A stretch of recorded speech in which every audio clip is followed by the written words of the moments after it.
नमस्कार दोस्तों, मैं सुनील कुमार आरपी कोचिंग में आपका स्वागत करता हूं। इस दैनिक करंट अफेयर क्लास में हम द हिंदू और पीआईबी के महत्वपूर्ण समाचारों का परीक्षा उपयोगी विश्लेषण करेंगे। यदि आप किसी भी प्रतियोगी परीक्षा की तैयारी कर रहे हैं तो यह क्लास आपके लिए बेहद महत्वपूर्ण है। तो आइए शुरू करते हैं आज के करंट अफेयर। आज की पहली है अटल भूजल योजना।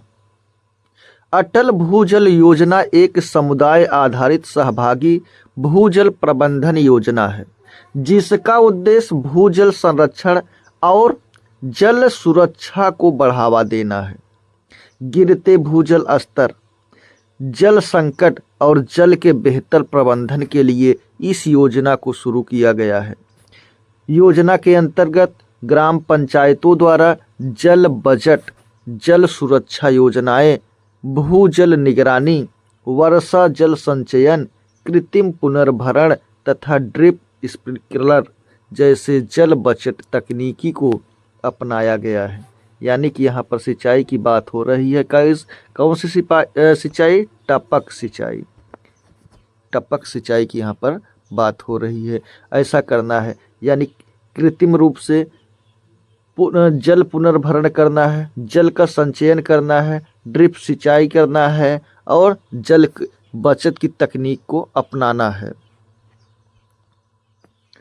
यह 7 राज्यों, इस योजना को कितने राज्यों?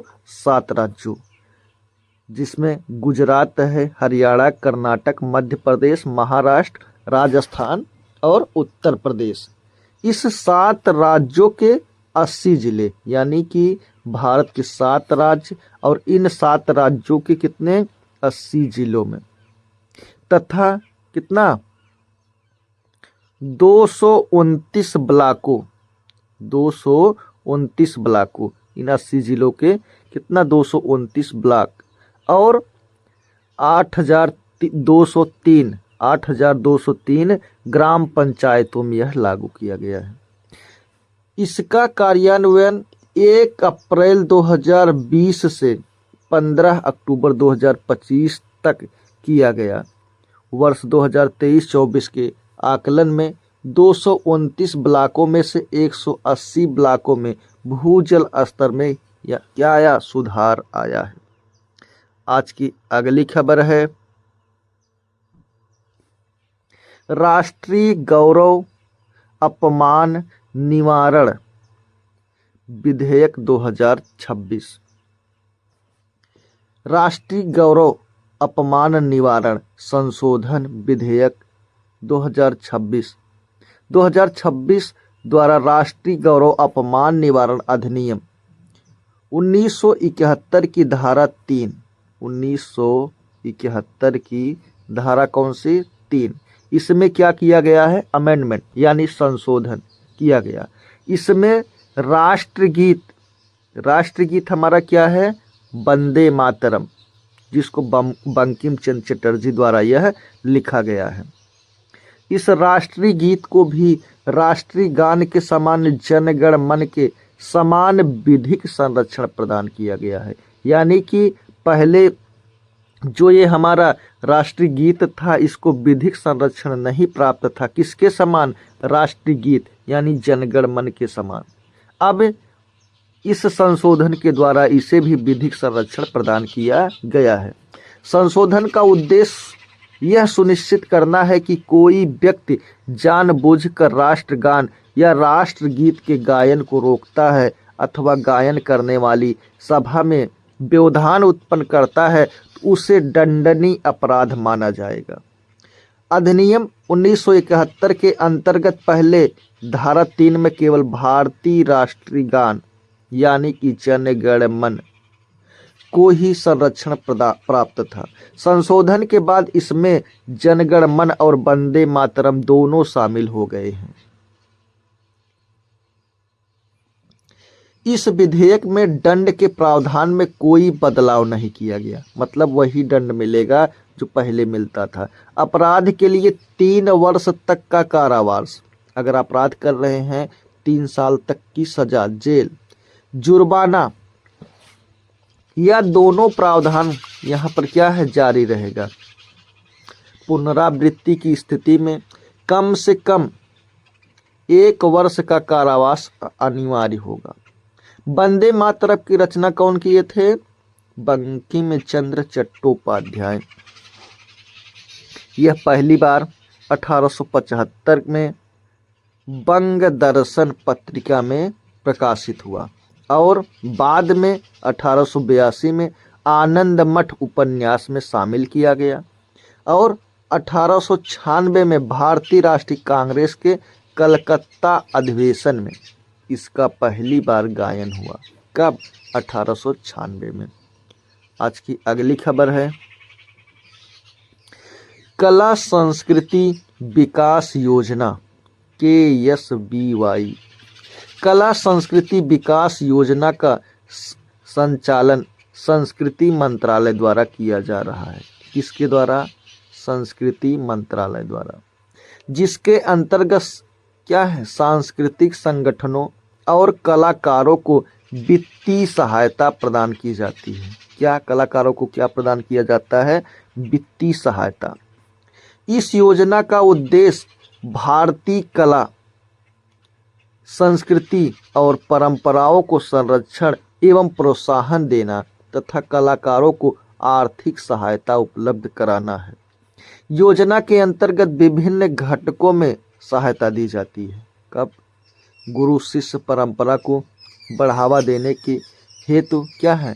रिपर्टनरी अनुदान, सांस्कृतिक समारोह एवं उत्पादन अनुदान योजना CFPGS, राष्ट्रीय स्तर के सांस्कृतिक संगठनों को सहायता, वरिष्ठ या कनिष्ठ कलाकार फेलोशिप, युवा कलाकारों को छात्रवृत्ति, टैगोर राष्ट्रीय सांस्कृतिक अनुसंधान फेलोशिप।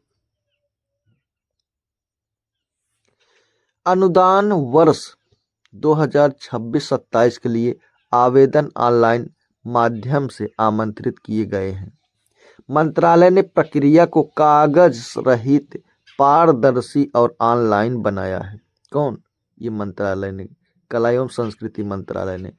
संस्कृति मंत्रालय द्वारा योजनाओं की जानकारी ग्रामीण, आदिवासी और आर्थिक रूप से पिछड़े क्षेत्रों तक पहुंचाने हेतु समाचार पत्र, न्यूज़पेपर, वेबसाइट, सोशल मीडिया, क्षेत्रीय सांस्कृतिक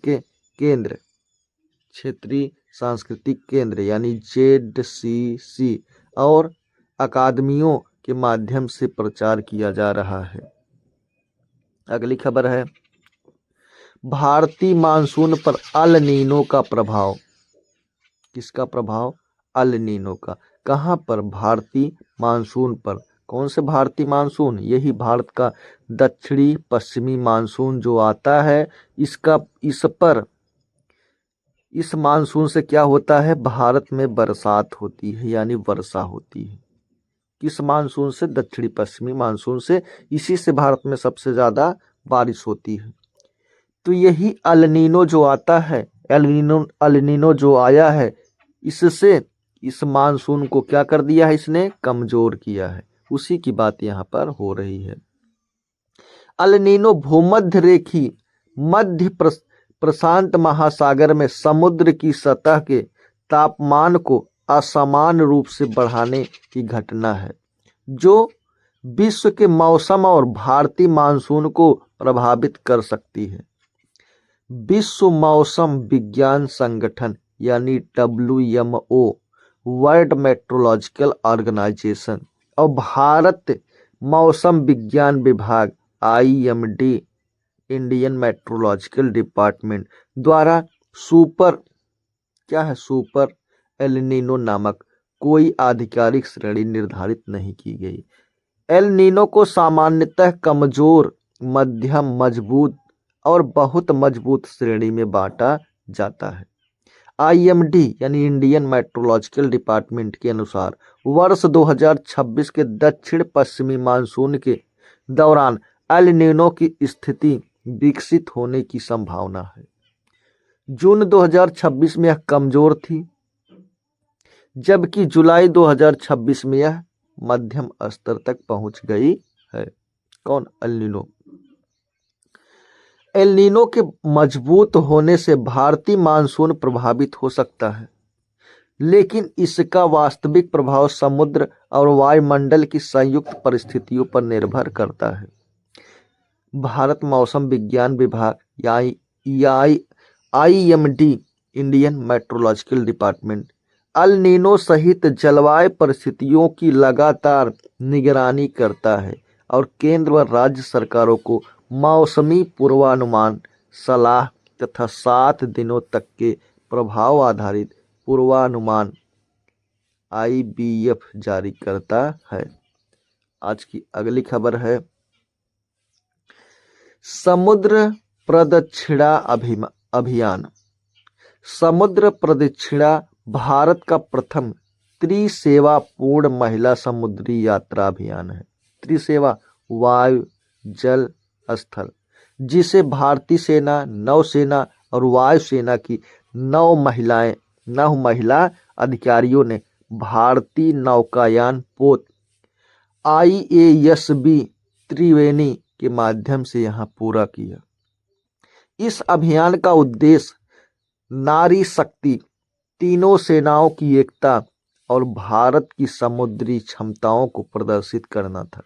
रक्षा मंत्री राजनाथ सिंह ने इसे नारी शक्ति और त्रिसेवा तालमेल का उत्कृष्ट उदाहरण बताया। दल ने लगभग 25,500 समुद्री मील की दूरी 314 दिनों में पूरी की और 4 महासागरों में समुद्री यात्रा करते हुए विश्व भ्रमण के अंतरराष्ट्रीय मापदंडों को यहाँ पर क्या किया, पूरा।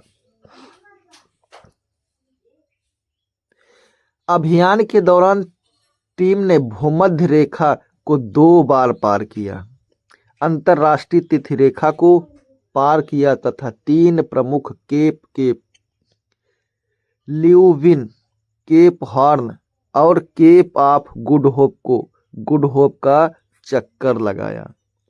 IASB त्रिवेणी की टीम को 30 जुलाई 2026 को रक्षा मंत्री राजनाथ सिंह ने सम्मानित किया। यह अभियान लगभग 2 वर्षों के प्रशिक्षण, स्वदेशी तकनीक, क्षमता और सैन्य कूटनीति का उदाहरण बना है। दोस्तों, ये क्लास यहीं पर समाप्त होती है। अगर हमारी क्लास पसंद आई हो तो लाइक, शेयर, सब्सक्राइब करना ना भूलें। RP कोचिंग के साथ मैं सुनील कुमार, धन्यवाद।